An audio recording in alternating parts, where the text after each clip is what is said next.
Hello, everyone, and welcome back to the Van Maren Show on LifeSiteNews.com.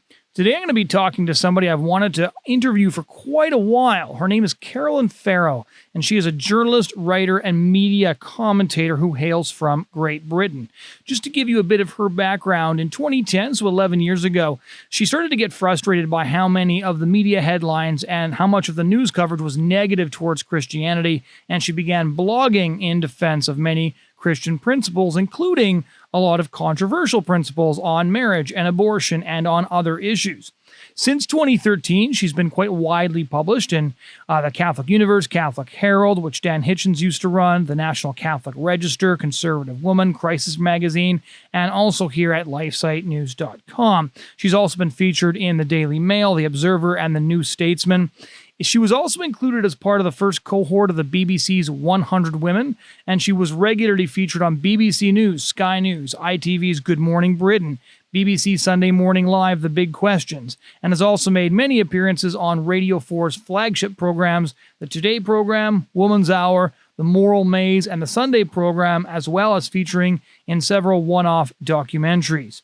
She's also presented the coverage for the March for Life UK for EWTN. I've done the same thing here in Canada, actually, and has frequently contributed to talk radio, LBC, and BBC local radio, mainly discussing Catholicism, feminism, motherhood, family life, and other like issues. She has also been the target of a transgender terror campaign now for several years. If you follow these issues on social media, you'll have seen the viciousness she's been exposed to. I've wanted to have her on for a while, and we've almost interviewed several times, but due to ongoing court cases against her, we had to cancel previous interviews. But now she is available to come on to talk about her experiences, and I hope they give you a bit of insight into what women in the public eye defending traditional Christianity have to deal with. Maybe just to introduce our listeners to you, I've of course given a bit of an introduction already, but maybe explain how you ended up in journalism, because that's not how your career started out. No, that's right. So originally I was an accountant, and then I realised that wasn't really for me. And I went off and I was cabin crew for a few years, came back into the city and ended up in investment banking. And then when I had my children, I realised that, just simply the hours that you're expected to work in investment banking, that profession is just not compatible with children. Right. So I went just into, I was an executive PA. And then, I went on and met my husband and had more children. And it was during my original plan had been to train as a midwife or a teacher once, the children had got a bit older. And then during that time, there was an initiative set up called Catholic Voices. And that was for members of the laity who believed in the church's teaching to actually go out and defend the church in the media. And it coincided with the papal visit of Pope Benedict XVI to London. And at the same time I was doing that, I set up a blog.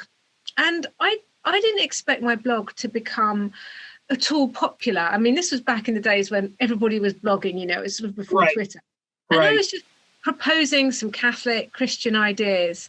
And, it was, from my point of view, it was nothing unique. It was nothing particularly insightful. It was just, this is why I, as a woman in my 30s, think the church is right on abortion and on contraception and really just defending Catholic doctrine.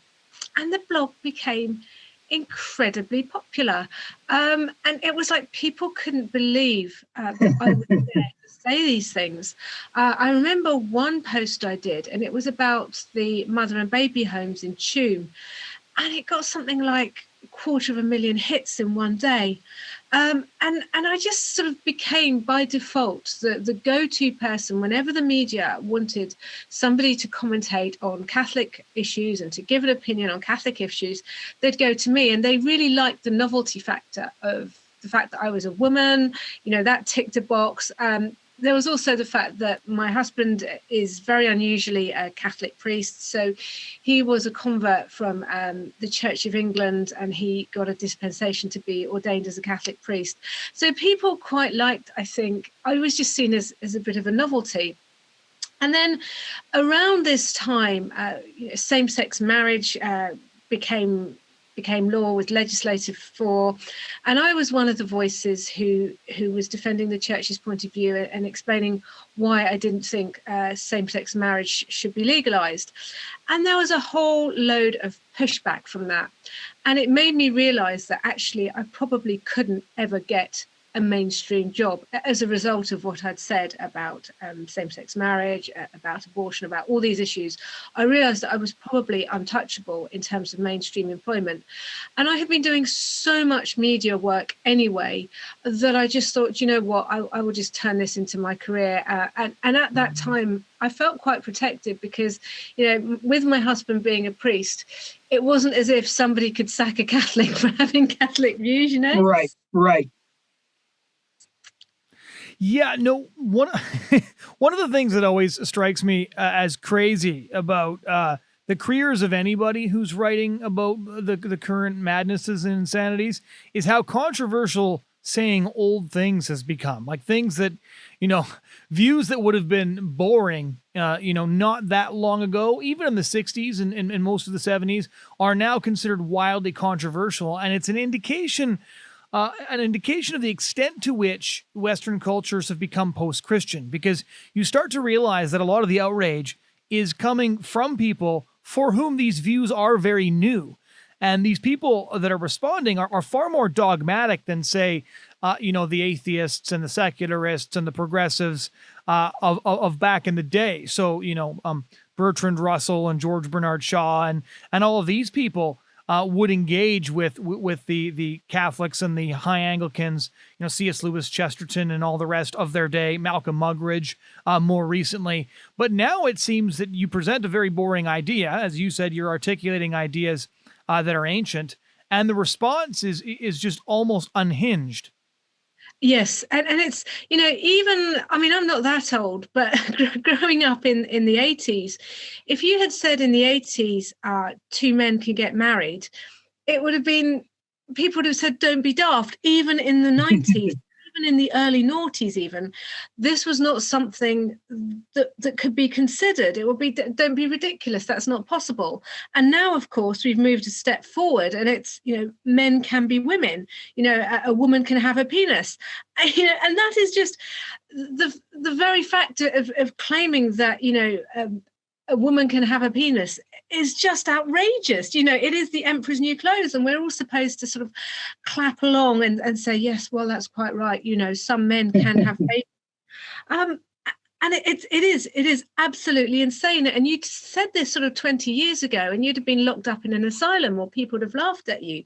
Right. But now, and I think what's interesting as well, you talk about, the old sort of atheists, the new, I guess, social justice warrior brigade, they are the new religious zealots. I mean, they have a real zeal in their eye, and they are there to track down, they're worse than any of the inquisitors. They are like the new Inquisition. They are there to track down any sort of perceived heresy and completely punish you for it. And it doesn't matter whether what you're saying is true, is rooted in reason, whether or not you have any charity behind what you're saying, just a disagreement with a particular stance, saying, okay, well, I believe marriage is between one man and one woman. I believe that people can't change sex. I believe that sex is immutable.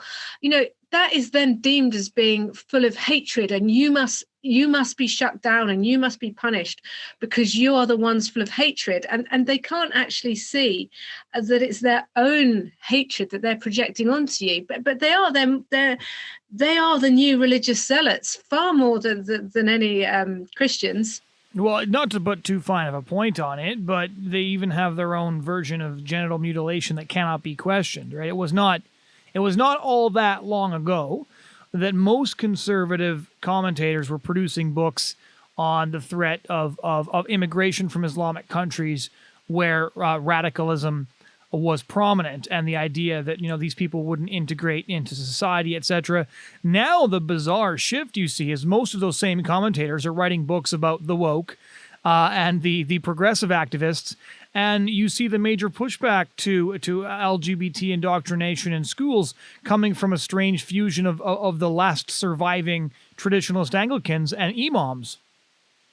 Yeah, no, that's right, and it's we're in a difficult place actually, because it's very interesting. In the UK in particular, we've got a real kind of flashpoint going on, because the people pushing back against LGBT teaching in schools is really the Muslim community, and I've had them reaching out to me, and I've sort of reached out to them as well, and they've been saying, look, we as a Muslim community, we've been reaching out, to the Jews as well, and there's been a real kind of religious coalition trying to push back against some of this LGBT stuff in schools.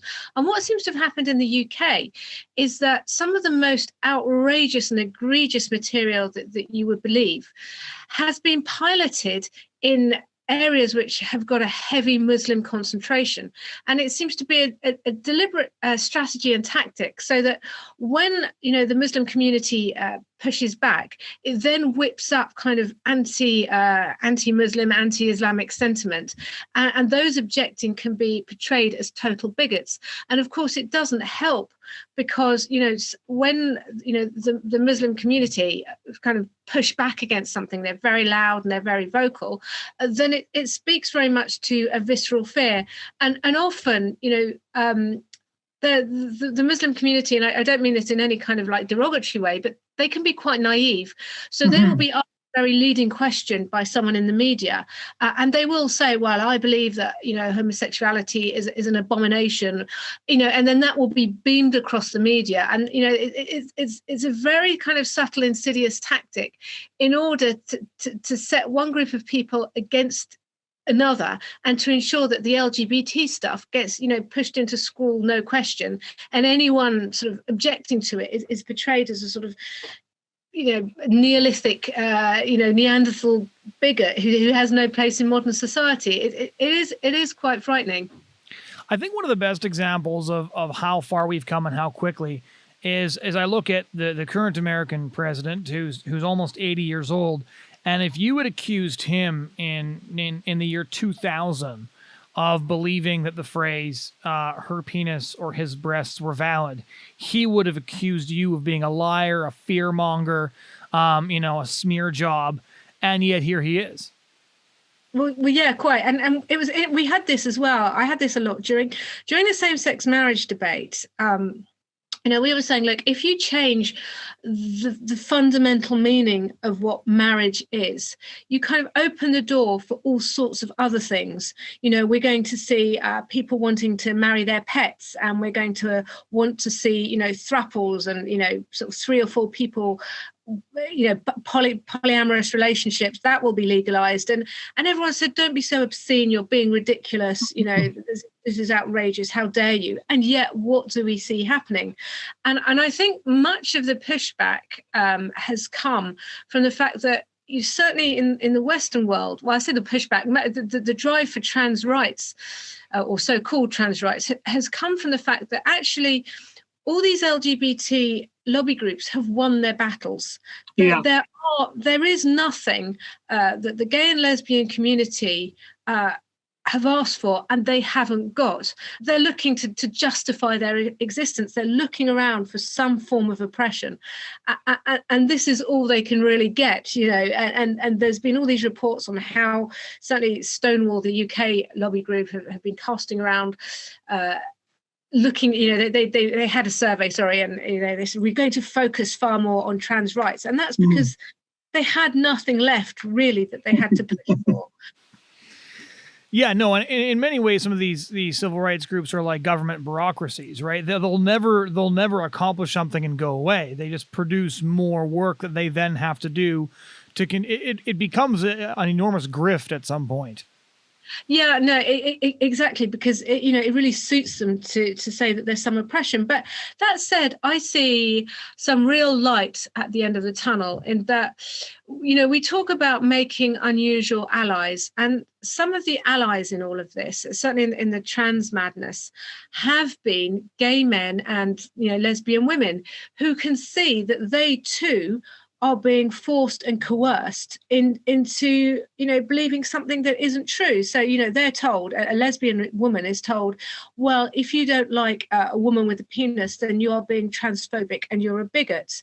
And it's quite interesting actually to see a lot of people who I think 5 years ago would have written you and me off as being deeply homophobic, full of hatred, are actually now beginning to realize that we're quite nice, we're quite reasonable people. We don't hate them. We don't want to legislate them out of existence.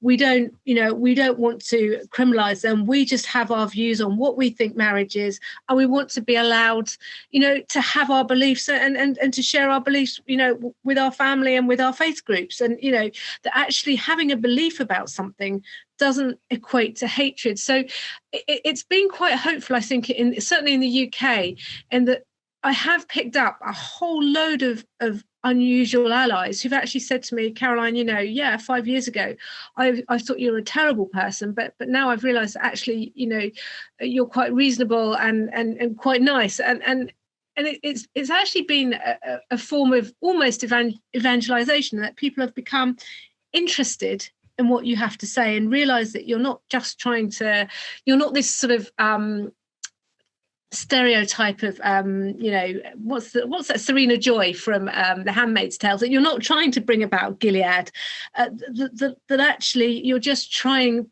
to do what you think is right by your family and by society. This is a good segue into your personal experience writing things that would have once been considered by some of the very people attacking you as perfectly reasonable, sane, and just ordinary to say. Because I forget if I first interacted with your work when I heard about all the attacks being leveled at you by trans activists and supporters of the trans cause, or if it was a column I read first. I can't remember which of those came first, but when you started to write a bit about this issue, maybe walk our listeners through a bit of what ended up happening to you. Because the last fellow we had on the program last week is a guy who actually had his arm broken, for having a sandwich board sign that just said, puberty blockers, or children can't consent to puberty blockers. And the other side of the sign had the I Heart J.K. Rowling sign on it. And so we're seeing just the viciousness with which any opposition is treated is really, really staggering, considering how new this movement actually is. And it also just indicates that love, compassion, support has nothing to do with what we see unfolding right now. So maybe walk our listeners through a bit of your experience. When did your trials begin, as it were? Well, it was quite incidental, actually. So I never really considered the trans issue in any depth, other than thinking, these are very confused, very hurt, very wounded people, and we must be sympathetic. And I think that is the default position of most people, actually, that you recognize that somebody who is experiencing genuine gender dysphoria is not in a good mental or emotional place. And then I think in 2016 or 2017, the US bathroom bills started being talked about. And it was actually a Catholic priest who's quite controversial, Father James Martin. He tweeted, I think it's a matter of human dignity where to choose to go to the loo. And I thought, hang on a minute, that's not human dignity. And I said to him very gently, but Father, what about the dignity of my female children to be able to go to the loo without having to see, male bodies? What about the privacy, dignity and comfort of children? And that I've never seen anything like it, Jonathan. I had a night where I ended up having to block over 1,000 people. People were saying to me, why are you so consumed with hatred? Your children should be removed. And it kind of really, really escalated to the point where you had all the trans activists on the East Coast sort of waking up, seeing this response to a tweet I just made to a Catholic priest, and they were making the most disgusting and derogatory comments about, you know, my body and what it must look like after 5 children. And I thought, gosh, I've never seen such misogyny in all my life. This is really quite bad.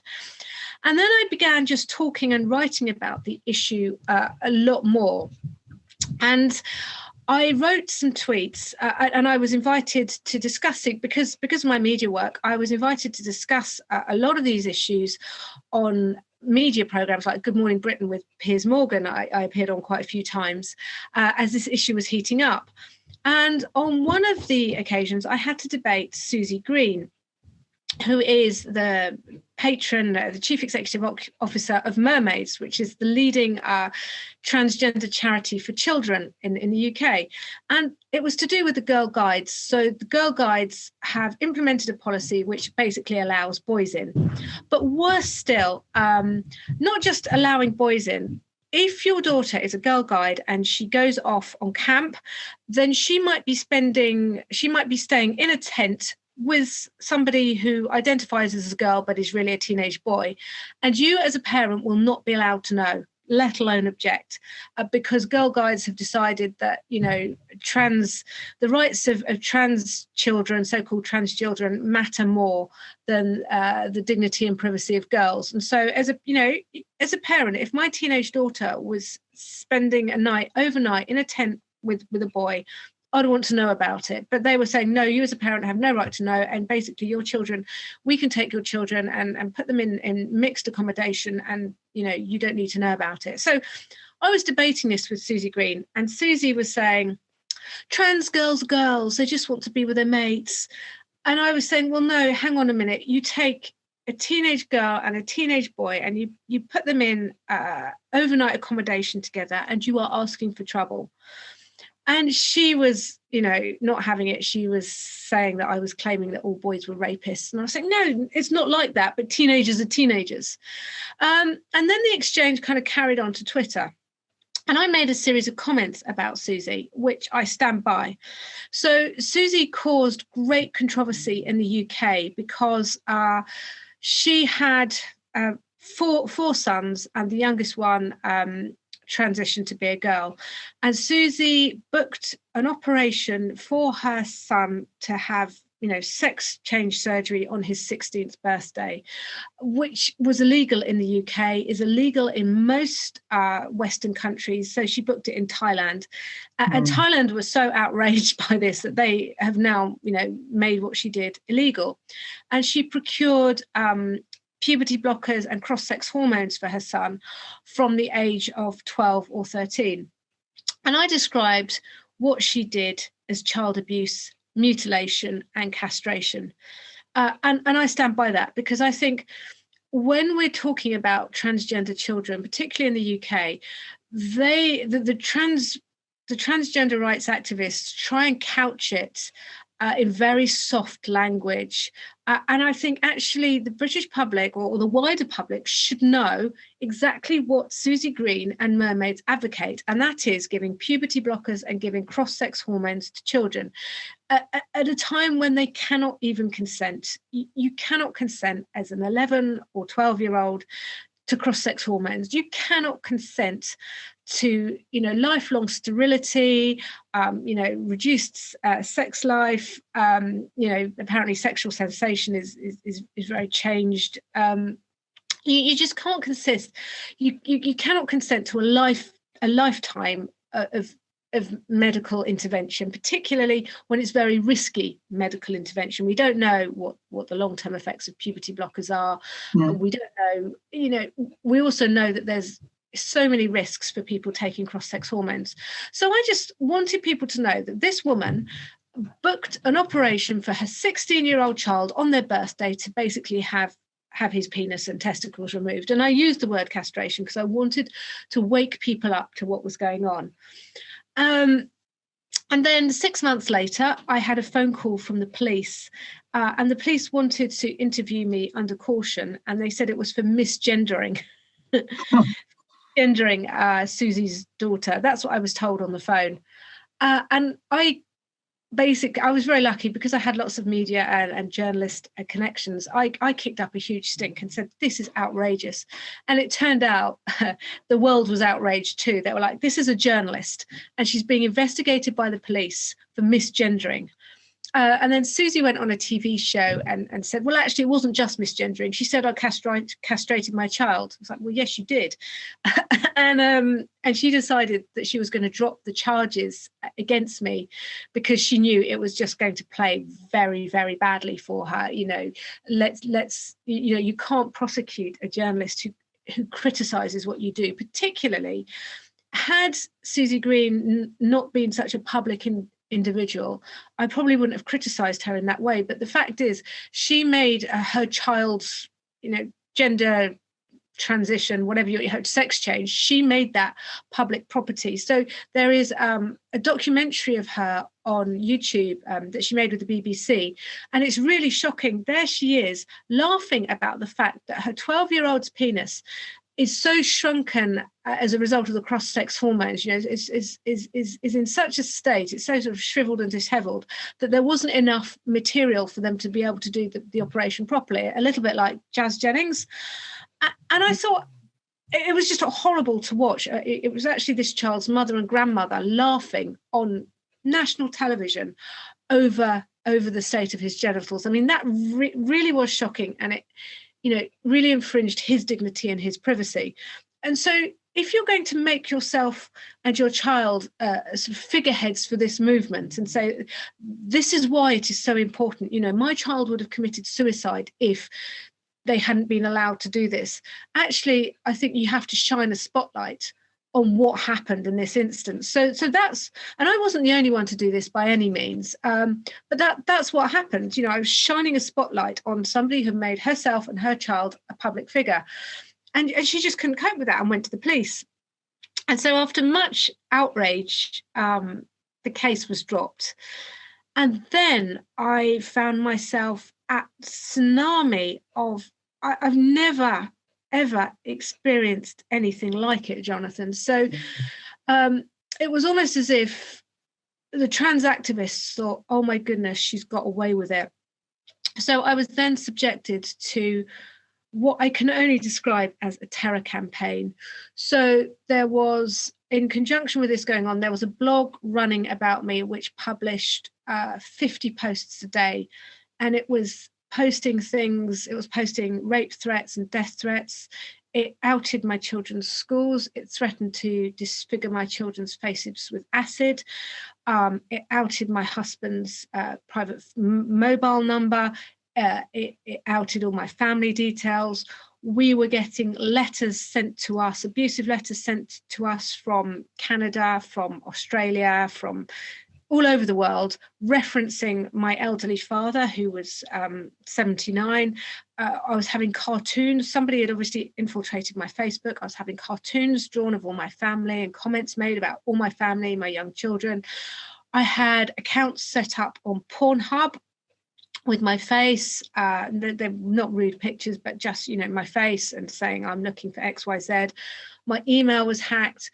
We had a period of about 3 weeks where we were having takeaways sent to us 10 times a day. We had, my husband's church had an account set up in its name with a supplier to adult entertainment industry. So, the church was allegedly ordering all kinds of goods and services. I had hundreds of pounds worth of sort of sex toys ordered in my name. I had orders placed at all these different retail stores. I had messages from the passport office, from the driving agency's office. I was just absolutely inundated with sort of spam and offline harassment. And it got to the point where I was almost too frightened to leave the house.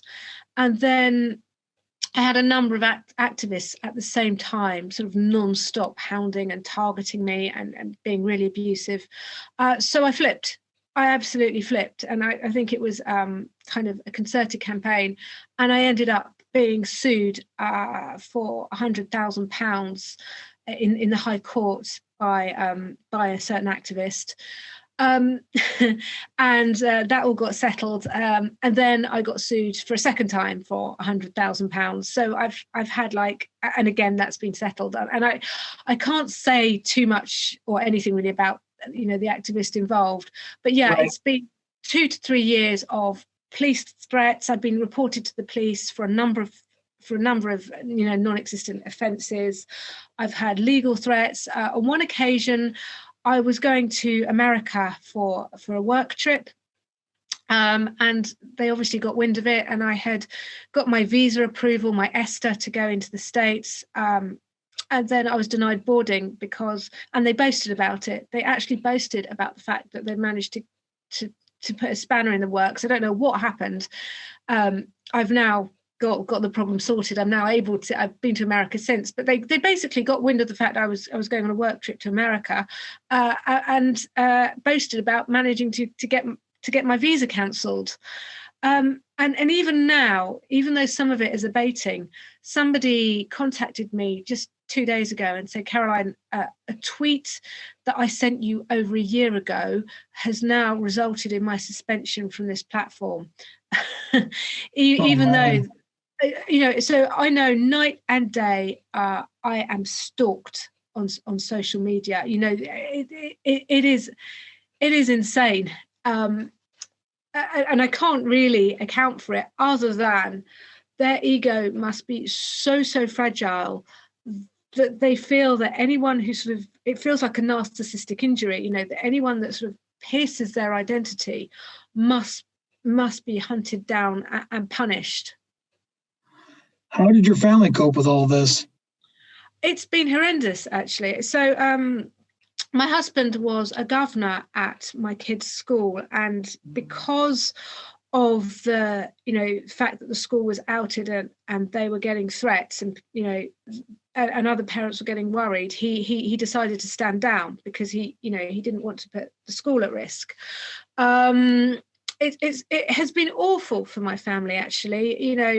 The little ones have been too young really to understand, but my eldest daughter, who was 14, 15 when it started, she's been alarmed because they outed her school and they outed how she was going to school as well.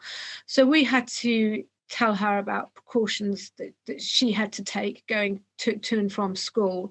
She was also very worried, mummy being sued in the High Court, and being in the papers, and they were trying to get me put in prison.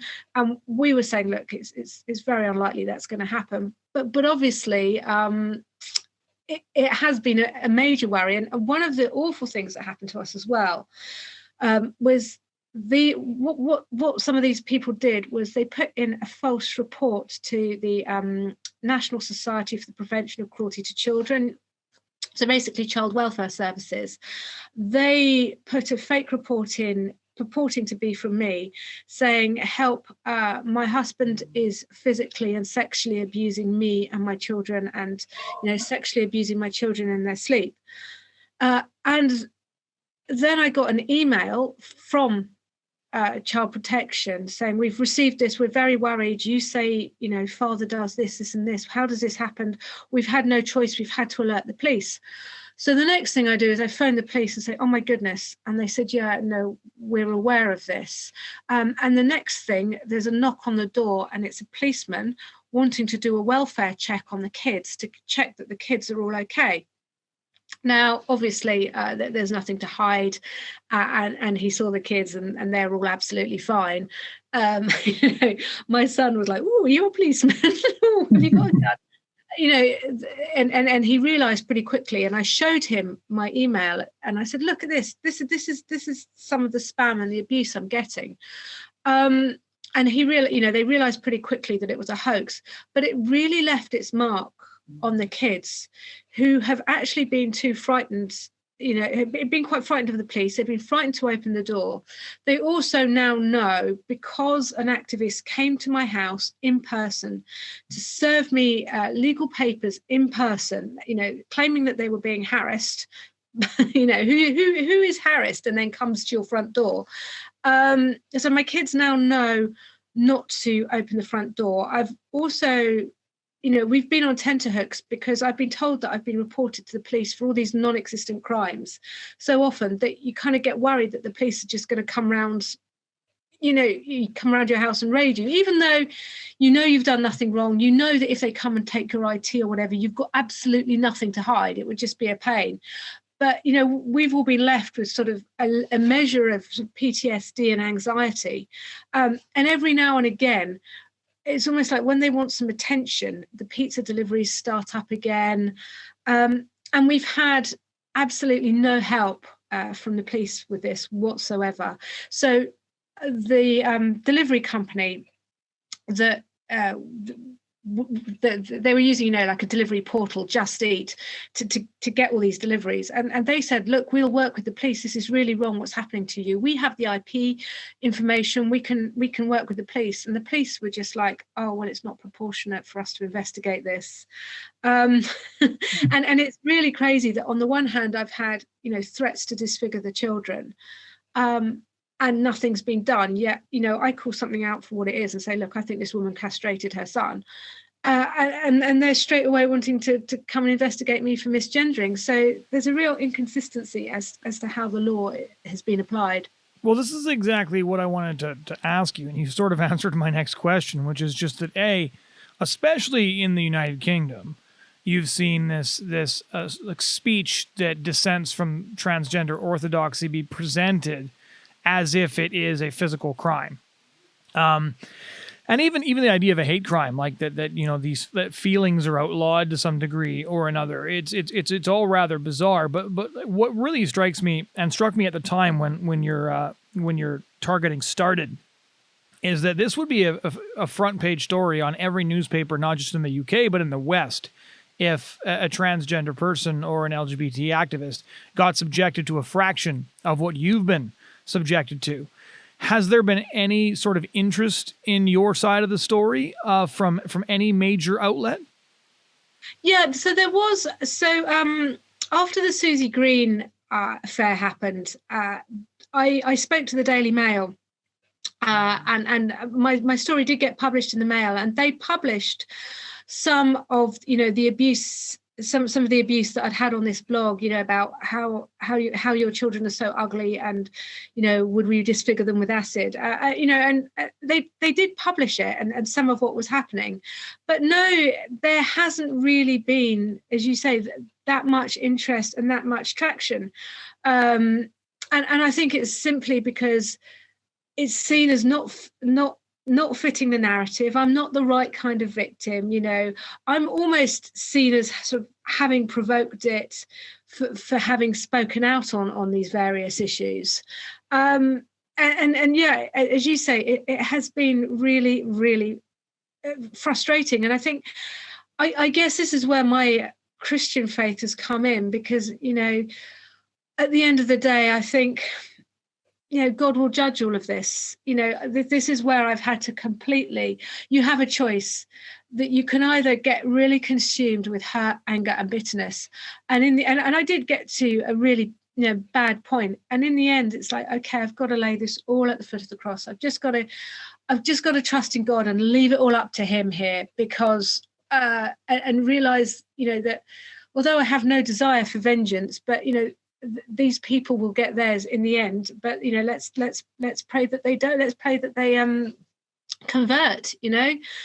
But it has been really frustrating, and I think the lack of action from the police. So one man, to be fair, was interviewed under caution, gave a plausible excuse, and said, "Well, there's a group of us doing it," and they just haven't really been the same sort of appetite. But as you say, if it had been an LGBT person who had been targeted on account of their sexuality or their gender identity, then yeah, the police would have been all over it like a cheap suit, as we say in the UK. Mm-hmm.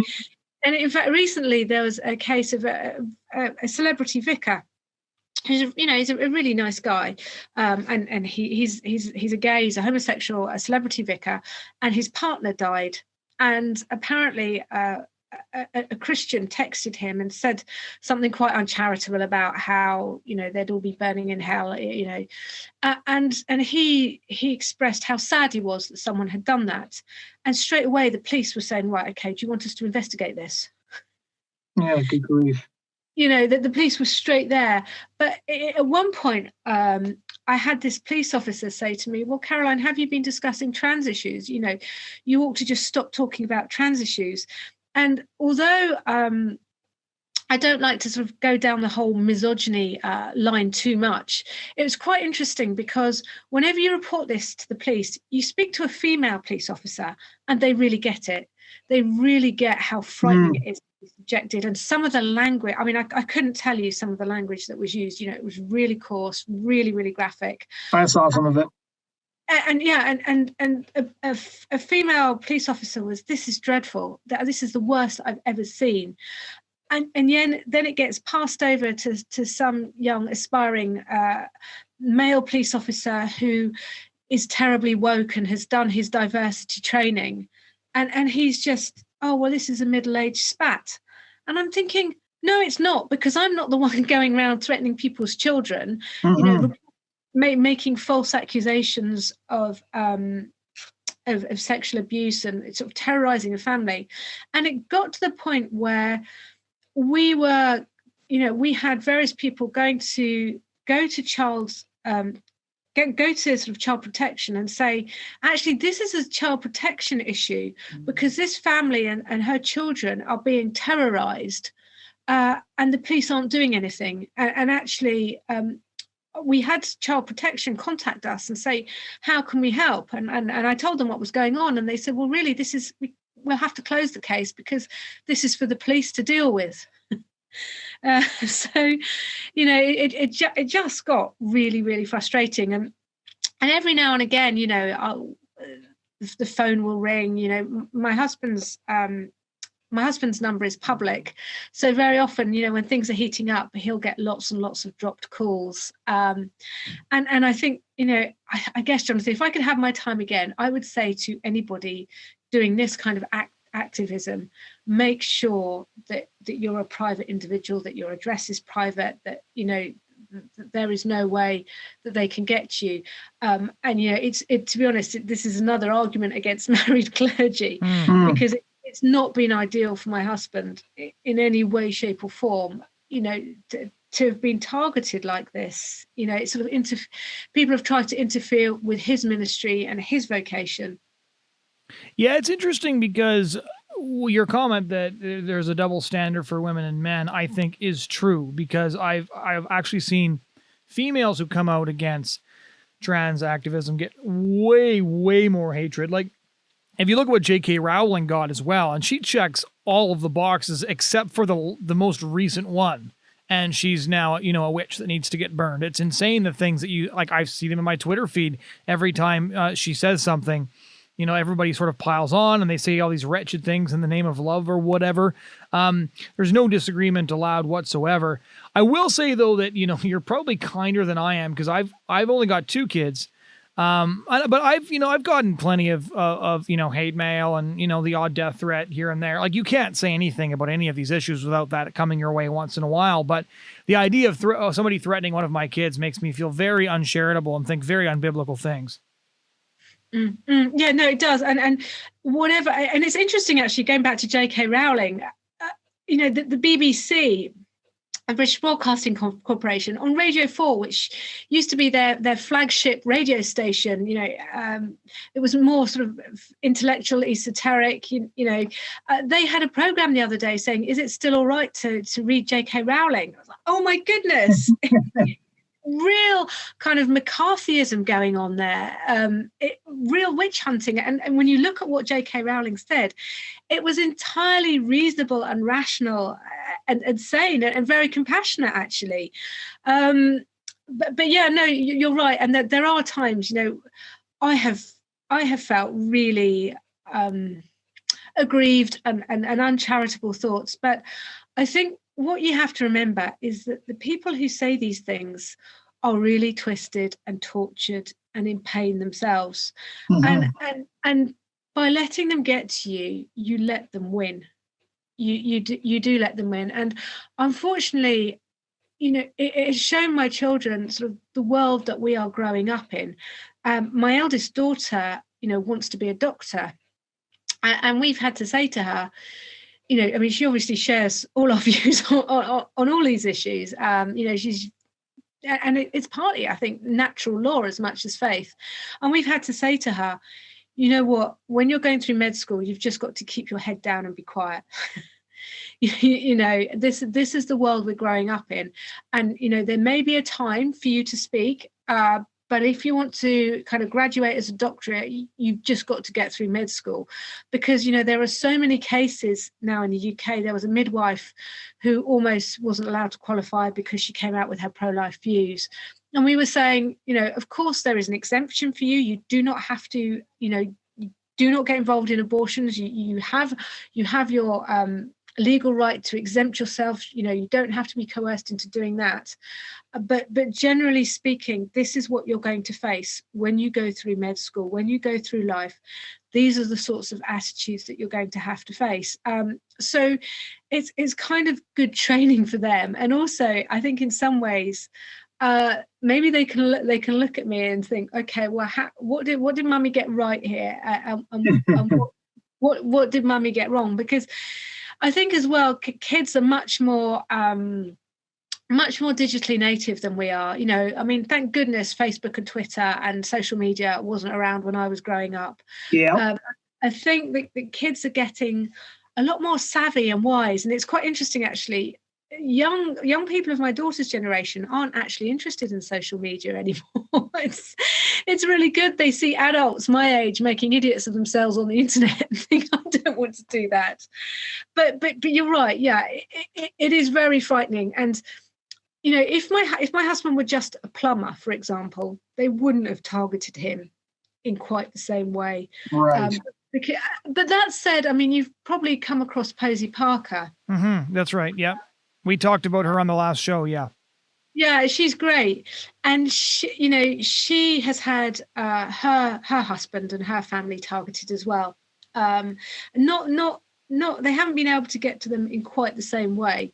But yeah, you speak out on these things and they try and find out who your family are. They try and put pressure on you. And it's to frighten you. It really is to frighten you, because it is a form of persecution, because they want to stop you from being able to earn.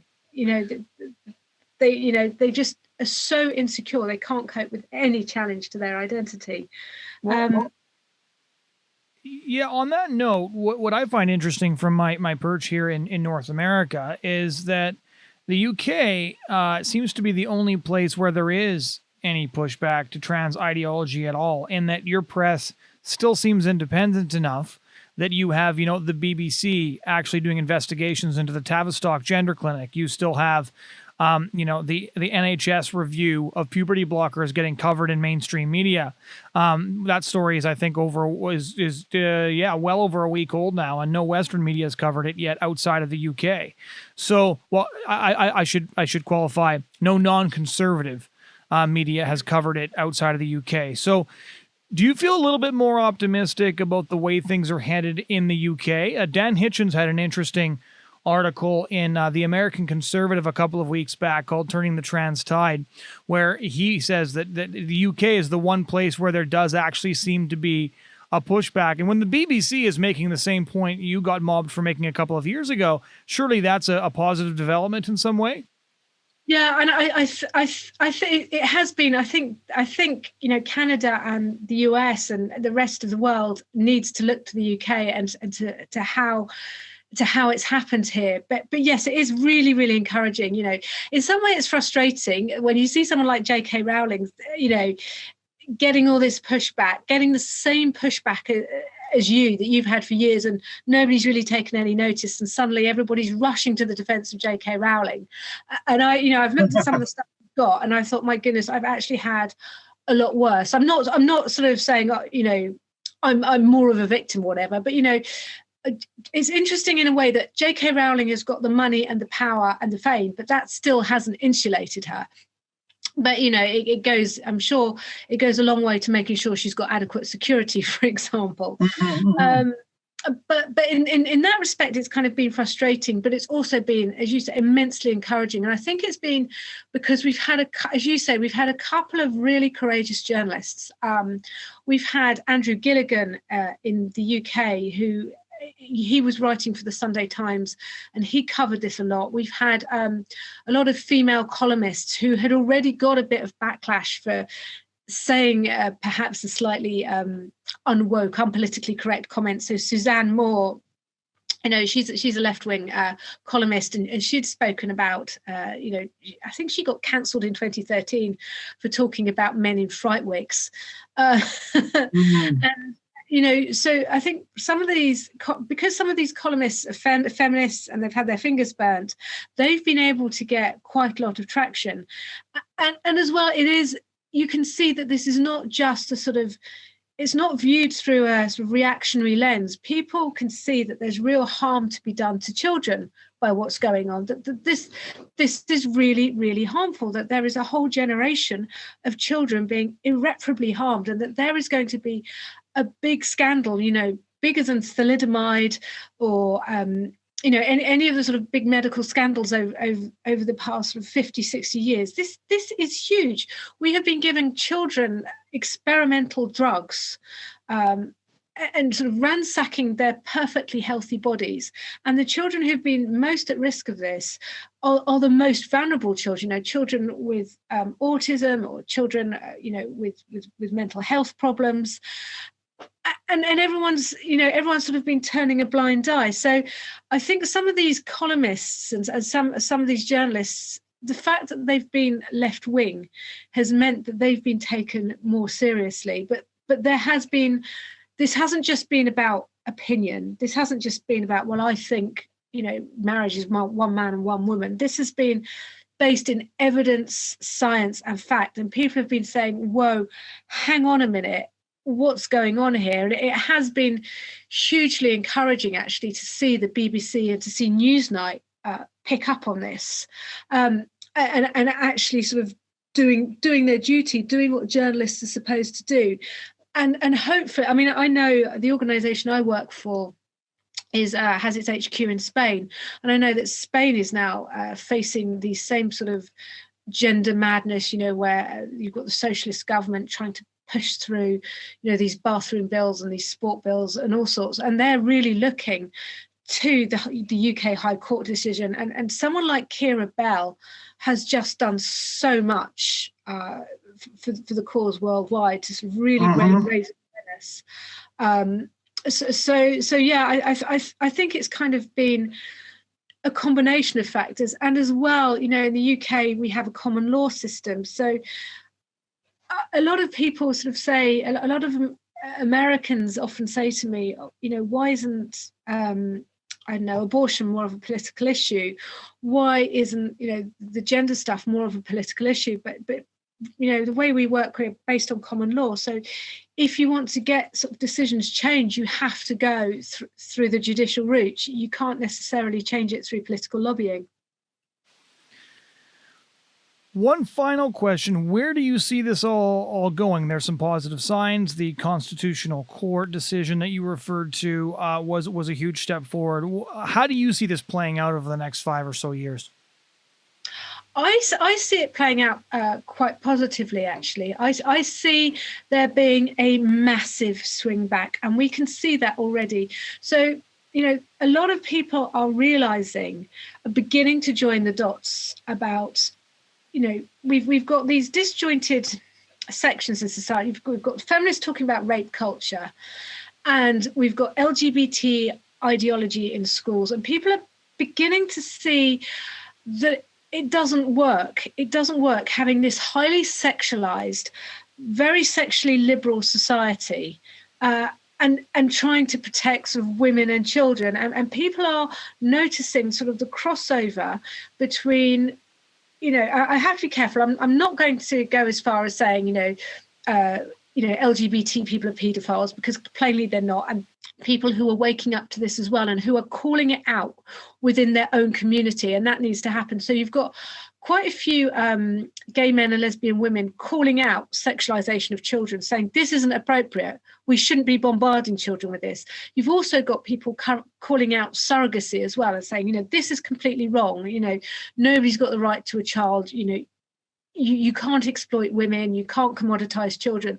So I see there being, quite a strong pushback against, some of the really harmful, toxic elements of LGBT ideology.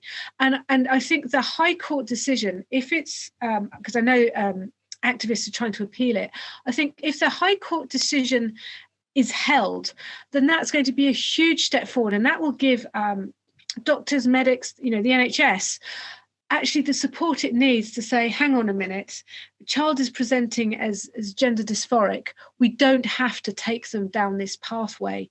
And I just see there being far more of a pushback towards this, because you ask normal people in the street, can a woman have a penis? And they'll just laugh at you. Normal people are not happy with trans women competing in sporting events. They're not happy with gender neutral toilets and facilities, and they still want sex segregated facilities, whether that's toilets, whether that's hospital wards, whether that's changing rooms. So I actually see, God willing, a return to sanity. And I think it almost had to get this mad for people to really realize what's going on and to have a row back. Now, I don't think we're going to go back to kind of 100 years ago or so, but I think there will be a rowing back on the madness, because what we've got cannot hold. We cannot have a society with so many kind of confused messages about sex and sexuality, boys being blamed for, this whole rape culture. If we have a rape culture, it's because people are being told that it doesn't matter, so long, it doesn't, sex doesn't matter. Sex is this recreational thing. Sex is something you're entitled to, and children are being given these really mixed messages. So I can see, hopefully, the dots joining up, and sanity beginning to prevail. And I think, clearly we will still see sort of the transgender element in society, but I think too that some of the excesses are going to be reined back, and hopefully we will begin to see that those people who identify as transgender are, it's a very, very tiny minority in society. That's my hope anyway. I mean, it certainly seems to be going in the right direction. And I think when you look at what the UK government has done, we were going to implement self-ID. We've rowed back on that. I think things are going in the right direction. Well, I think the first time anybody has ever said the phrase, I think things are going in the right direction, on this podcast is today. So that's a pretty good note to end on. Thank you so much for giving us so much of your time. No, thank you, Jonathan. Ladies and gentlemen, that was my conversation with UK commentator Caroline Farrow. I hope you enjoyed this conversation. And if you want to hear conversations similar to it on issues like this, please do head over to lifesitenews.com. Click on the podcast tab where you can subscribe to our podcast to listen to future episodes or find past episodes. We do thank you for making time to listen to this podcast this week, and we hope you'll join us again next week.